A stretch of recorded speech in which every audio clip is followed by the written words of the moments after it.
we were getting more talented, and George began to write lots of songs. You couldn't even make an album. You know, you were lucky to get a track on an album. That's one of the main reasons the Beatles ended. You know, because I can't speak for George, but I pretty damn well know. We got fed up of being sidemen for Paul. After Brian died, that's what began to happen to us, you know.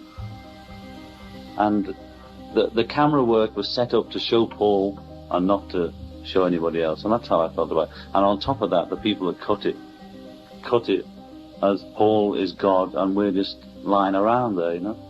And that's what I felt. Paul, I don't know how much of this I want to put out, I tell you. I think Paul had an impression, he has it now like a parent, that we should be thankful for what he did, you know. But he kept, for keeping the Beatles going, but when you look upon it objectively, he kept it going for his own sake, you know. But not for my sake did he, Paul, struggle. But Paul made an attempt to carry on as if Brian hadn't died, you know, by saying, now, boys, we're going to make a record. Paul took over and supposedly led us, you know. But what is leading us when we went round in circles? We broke up then. That was the disintegration. Do you think you got out of it at a good time, or looking back, do you think maybe you should have gotten out of it earlier, or? I think if we'd left it any later, it was getting nearly too late, you know. Well, they've been trying to knock us down since we began, including the British press, always saying, you know, the big joking crowd with us was, what are you going to do when the bubble bursts? And we told them that, privately, and then etc., that we'd go when we decided, not when some fickle public decided, you know, because we're not a manufactured group, that we are what we are because we know what we're doing. It's like I no longer believe in myth, you know, and Beatles is another myth, you know. I don't believe in it. The dream's over, you know. And I'm not just talking about the Beatles is over. I'm talking about the generation thing, you know. The dream's over, like it's over, you know. And we gotta, well, I have anyway, personally, gotta get down to so-called reality. Almost 20 years of being under contract and having to produce two albums a year in the early days and a single every 3 months, regardless of what the hell else you were doing or what your family life was like, what your personal life was like, nothing counted. You just had to get those songs out.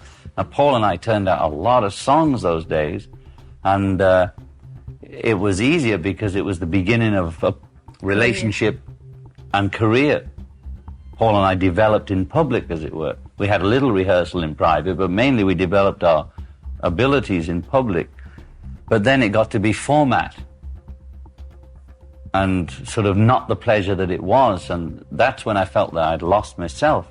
Not that I was on purposely being a hypocrite or a phony, but it took something away from what I set out to do. I started out to do rock and roll because I absolutely liked doing it. Beatles really could play music together when they weren't uptight.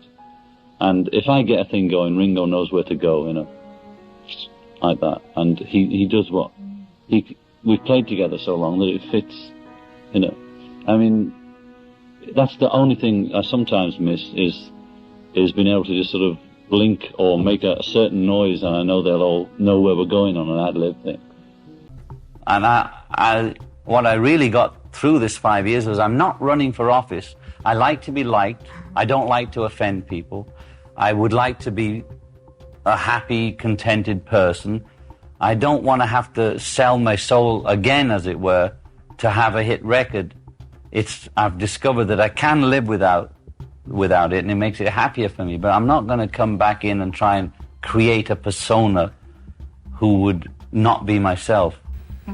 It's like I no longer believe in myth, you know, and Beatles is another myth, you know. I don't believe in it. The dream's over, you know. And I'm not just talking about the Beatles is over. I'm talking about the generation thing, you know. The dream's over, like it's over, you know. And we gotta, well, I have anyway, personally, gotta get down to so-called reality.